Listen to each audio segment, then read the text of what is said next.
perception in order for it to remain true. Anytime that you can set aside a variable where it would be false, then that true concept is no longer true. For example, if I was born in a box and I didn't ever see a tree, does that mean trees don't exist? They don't exist to you? To me, it doesn't, but it doesn't mean that they're not true. So that... None of your concern, because you have no proof. Right, and it's the same as time, you know what I mean, is that, you know, if I don't perceive time as, you know, a tick of a clock, it doesn't mean that time doesn't exist, but to me, it's irrelevant. And that's where the philosophical and there's the other side, the physical realm, makes it a difficult perception of truth. Right. Yeah. So when you know you get out there and you start to say you once you understand the solipsism side of things, you're begging the question of everything, and it does seem semi, you know, narcissistic or whatever, nihilistic. But it still remains true, is that if I never perceived a death energy weapon, you know, does that mean they don't exist? And the answer is no and yes.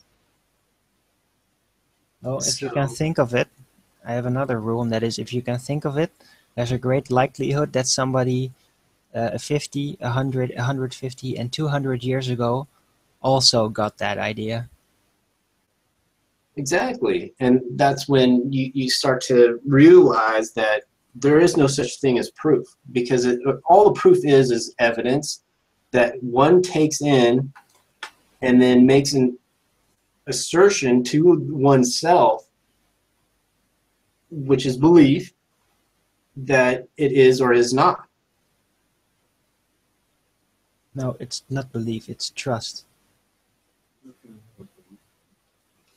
No, there is, but in this case it's not belief, it is trust. We trust the mechanisms, we trust what is consistent, we trust consistency.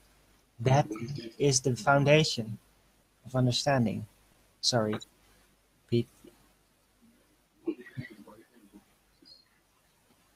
Because it makes you trust on things that you can't prove.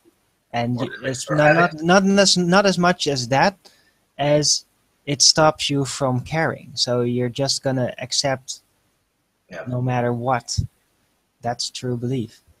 You disregard your understanding.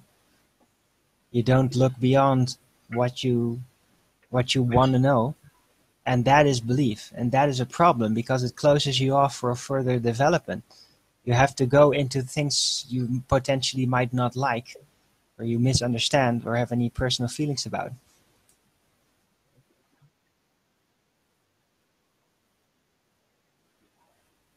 Wow, I guess that's me. I've spent my life trying to not adopt any beliefs. I have feelings and perspectives, but I can't prove them, so they're really irrelative in the end. Well, define belief. I think like what Owen just said, basically blind trust, you know, just accepting something as true without any practical experience, knowledge, information. You just confirmation. It's about the confirmation. Well, and philosophically, you know, I walk in a room and I have a clock, and it rings every time it's 12 p.m. And then every day I walk in the room and it does that. I believe that the next day it's going to do that. But I don't know for sure that it's going to do that. That's time tested. You trust the mechanisms. You trust. Yeah, and if you have a new alarm clock, it might be broken somehow. So if you're going to use it the first time, you can't necessarily trust that it'll work. But if it works every day for a week long, then yeah, there's a good trust. Yeah, that it's going to keep working up until one day, because it might break down because it's really cheap. Unless you got something really expensive, and then you will have the trust. Which is a belief. That's all belief is, that I believe this is going to happen tomorrow based on consistency. Belief is just like a trust in something that to be true. So, like, don't you believe the sky is blue, for example? There's nothing wrong with, like, I don't see what's wrong with believing that.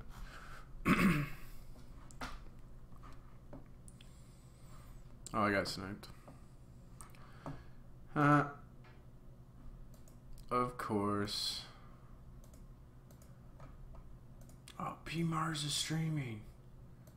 Better snipe him.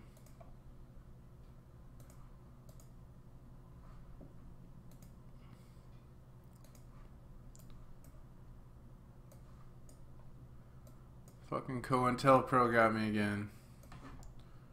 Wonder if they just got me or they got everyone. Like, what? Why even do that? I don't even get it. Like, I don't want anyone to have a conversation. Ugh. Fucking weirdo.